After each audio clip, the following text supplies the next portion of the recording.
I never thought I'd have to defend my own driveway from a full-blown conspiracy.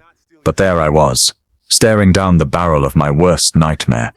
The HOA President, Linda Hartwell, standing in my driveway, dialing 911 and claiming my black Mercedes-Benz was hers. Her reasoning? There's no way you could afford a car like that. You must have stolen it. The funny thing? The only thing stolen that day was her dignity. Let me start from the beginning. I hit the button. The garage door rises. My 2020 black Mercedes gleams under the overhead light. I'm not going anywhere. Just grabbing the torque wrench from my red toolbox. The afternoon sun catches the hood, making the metallic paint shimmer. I worked hard. I saved. This car is mine. I'm Ryan Carter, standing in my quiet garage, minding my own business. Then comes the sound, not from the street, but from the edge of my driveway, a sharp theatrical gasp, designed for maximum attention. I turn. Standing there, framed by the open garage door, is Linda Hartwell, president of our Homeowners Association, HOA, 3 letters that suck the joy out of the word home. Linda is immaculate. She wears a cream-colored blazer over a crisp white blouse, her dark hair pulled into a tight bun. Her usual smile, a weapon of mass pleasantness, is gone. Instead, her face is twisted in outrage. Her manicured finger shakes as she points at my car. "Thief!" she shrieks. The word echoes through the cul-de-sac. Neighbors peek out their windows. A few step onto their porches. Phones already recording. Because of course a good scream is better than daytime TV. "You stole my car." I just stand there, torque wrench in hand. I look at the Mercedes. I look at her. I look back at the car. My brain processes this with the calm logic of a man who's seen real chaos before. This is bad theater. I know Linda drives a white Audi SUV, always polished to a blinding shine in her driveway. I know this black Mercedes is registered in my name, paid for with my money, insured under my policy.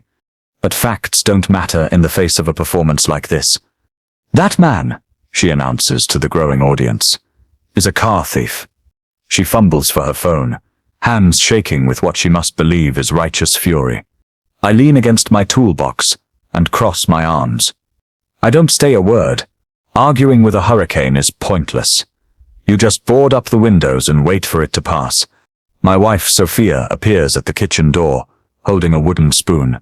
She takes in the scene, me, the car, the screaming HOA president, and doesn't miss a beat.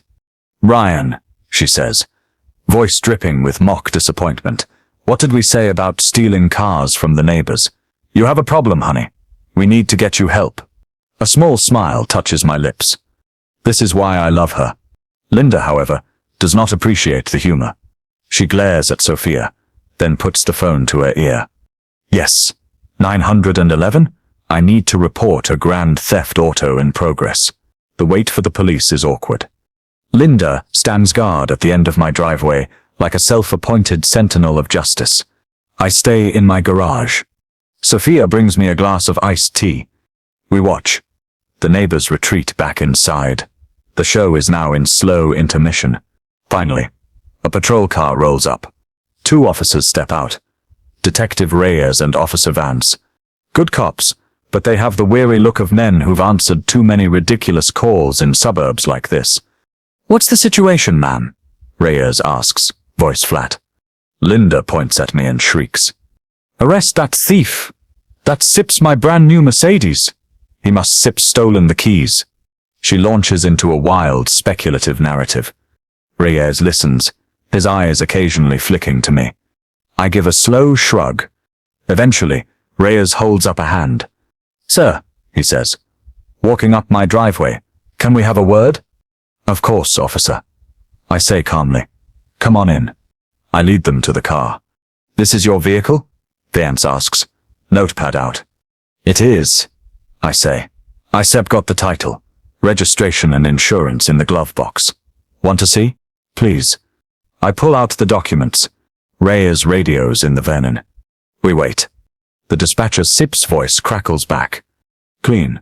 Registered to Ryan Carter. At this address. No liens. No reports of theft." Reyes sighs. A deep, soul-cleansing exhale. Everything checks out, Mr. Carter. He turns to Linda. Marnie Stem, this is his car. That Seb's impossible, she sputters. He must Seb forged the documents. Vance cuts in. Patience gone. Linda, we know your car. You drive a white Audi. We in Zeph run your plates a dozen times for your parking complaints. This isn't Zeph yours. You dared filing a false report. That Seb's a crime. Her face goes pale. The fury is replaced by cold, calculating anger. She looks from the cops to me. Her eyes narrow. The message is clear. You won this round. But this isn't a game. This is war. She storms off without another word. The cops give me an apologetic look and leave. The show steps over. Sophia puts an arm around my waist. Well, she says, that was fun. I think she really wants your car. I watch Linda Sept's front door slam shut. I think so too. The sun sets. The street quiets. But it's a different kind of quiet now. Heavy. Watchful. I look at my Mercedes gleaming under the garage light. Its step's not just a car anymore. It's Bet's a target.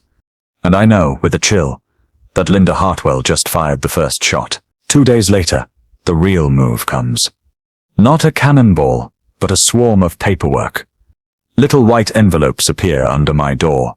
Official HOA violation notices. Each one with a fine. The first, $50, unauthorized grass height. Apparently, a random independent measurement determined a single blade near my sidewalk was a 1/4 inch too long. I go outside with a ruler. I can even find the offending patch. Sophia laughs. Is she out here with a microscope? I don't laugh. This is a test. A probe. I pay the fine. But I start a new folder. Labeled, Linda. A week later, another envelope. $75. Improper holiday decoration display. The crime. A Christmas wreath still hanging on my inside door. In February. She must have seen it when she slipped the first notice under my handle. She was snooping. The third notice. $100. Excessive vehicle glare. My waxed Mercedes was distracting drivers on sunny days. This wasn't just harassment. This was art. The fines kept coming. Garage door open too long. Fine. Discolored roof shingle. Fine. Unfriendly. Welcome mat. Fine. I paid every one, but I kept records. Every notice. Every check. Every cancelled payment. My Linda folder was becoming a novel. Then the real escalation came. After midnight. A motion alert from my garage camera. A beat-up tow truck backing into my driveway. 2 men in dark coveralls. A metal wire snaking under my garage door. A sharp tug. The emergency release disengages. They sir breaking in. Quietly.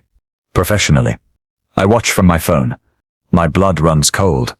This isn't about fines anymore. This is theft. I call 911. Sophia grips my arm. They spur hooking it up. The tow truck Sept's winch groans. The chain goes taut. My Mercedes lurches backward. Then sirens. The cops arrive. Reyes and Vance again. They catch the men red-handed. Linda, in her silk robe, storms out. Officers, this tow was authorized. She waves a paper. An emergency removal order. Vance isn't buying it. Breaking into a locked garage isn't Zeta tow, Linda. She freezes. I step forward, phone in hand. Officers. I have video. I play it. Linda meeting the tow guys days before. Her pointing at my house. The illegal break-in. Silence. Beautiful, devastating silence. Linda Sep's face drains of color. Reyes sighs. Linda Hartwell, you steer under arrest. The handcuffs click. The sound echoes through the street. Justice, it turns out, has a very satisfying sound. The neighborhood mobilizes. An emergency interim HOA board is formed. We audit the finances. Turns out, Linda wasn't just power-hungry. She was embezzling. Fake landscaping companies. Fake legal retainers. our money funding her personal trips. The police expand their investigation. Her cronies on the board are arrested. We rewrite the bylaws. No more absurd fines. No more secret votes. The street quiets again. But this time it's peaceful. One afternoon, I step in polishing the Mercedes. Sophia brings me lemonade. She leans against the car, smiling. You answered the question, she says. What question? How far a man will go to defend his own. I look at my house, my wife, my car. This was what I was protecting. Not just the stuff, but the right to enjoy it in peace. I hit the button. The garage door closes. Not a curtain falling on drama. Just a door shutting on home. Justice is instead always loud. Sometimes, it steps just the return of quiet.